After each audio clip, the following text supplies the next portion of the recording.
there, but um, I was looking back over the very first video I ever made on IG when I decided I was going to share energy, and I didn't have the words yet for it being called Acasma or you are safe, you are loved. I didn't have that yet.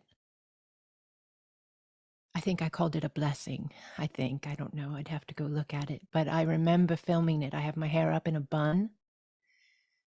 And I was so nervous because in that mindset at that time, my belief of myself and this is being shared with love because I believe everybody really relates. My belief of myself was very interwoven with my family's belief of me, my friends' belief of me, the neighbors' belief of me, my pastor's belief of me, and all of the above. And so everything I said and did, I would kind of gauge and say, in some way, it wasn't like I was really, thinking about it like in the forefront, but it was embedded inside me. Does this make sense to you? It was embedded inside me to say, what will my mother think if she sees this? What will my husband think if he sees this? My children, my family, they're all on this thing, this IG, this Instagram. They're all here.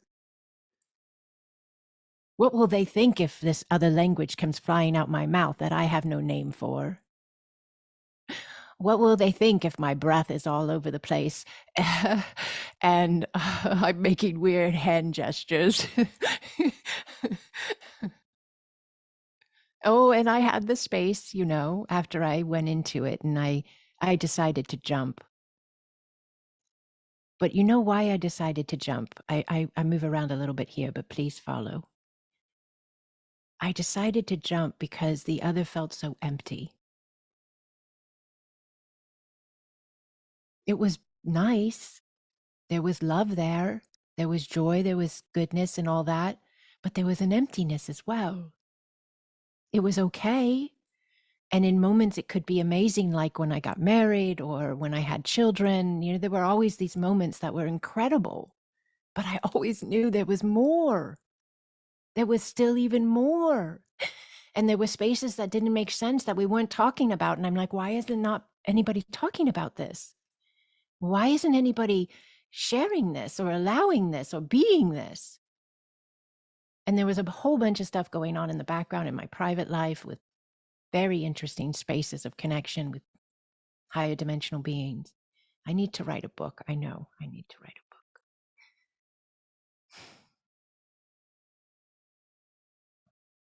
Well, why I say this is all of you have this as well. And many of you are already tapping in and allowing, and many of you are considering. And every increment is good.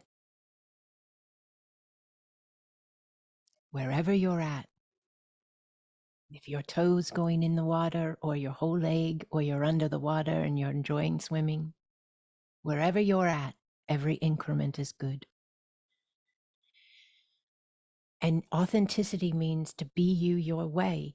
It doesn't have to look like me. It doesn't have to look like someone else that you see that you like on Instagram or YouTube or TikTok or whatever.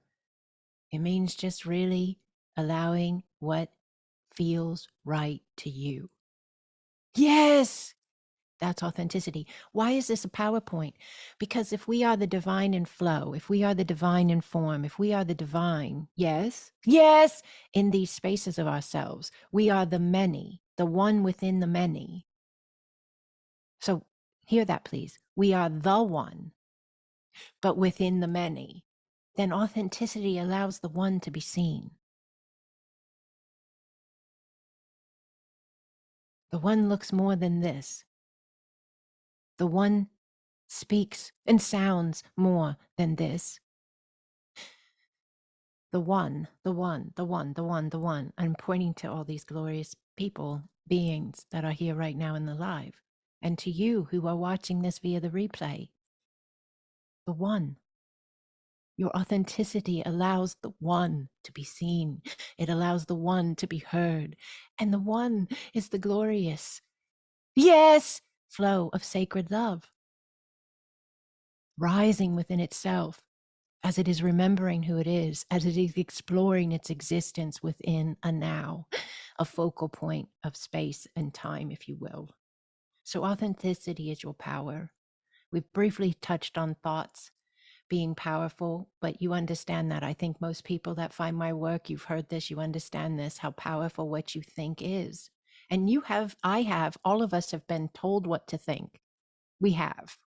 It's not trying to be a negative or a fearmonger. I'm trying to give you power of information so that if you're hard on yourself, you can understand it was a program you might not have been aware of. I wasn't aware of it. So thoughts are the actual program of your energy that direct your flow. Thoughts are the program of your energy that direct your flow. Feelings amplify whatever you're thinking. Feelings, when you have a feeling with like you have a thought, maybe the thought is, I am surrounded by love. Let's all have that thought real quick, okay? Think it with me. Yes, I am surrounded by love.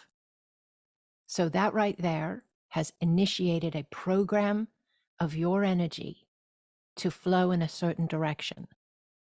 I am surrounded by love.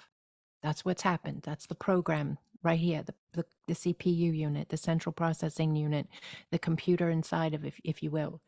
So I am surrounded by love is the program you just typed in. Now that directed your flow. I am surrounded by love. So in the sense of your thoughts, you have begun to direct your energy to connect with that alignment. Now feel it. Feel I am surrounded by love. This is a big one because sometimes I can get to crying, so I'm not going to go all the way down the road. You guys have seen me in many of my spaces when I feel, because I feel deeply. Feel I am surrounded by love as you think it. Yane. When you feel it, you amplify that thought. You amplify that direction of your connection. Feelings amplify. Now, what do words do? Are you ready for this? You thought it.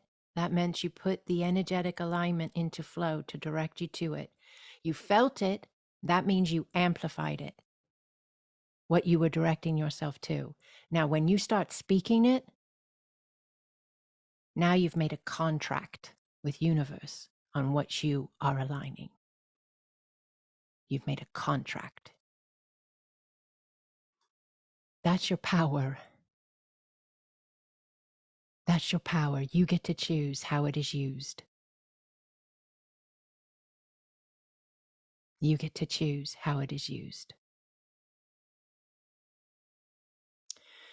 All right, so we're going to do this exercise.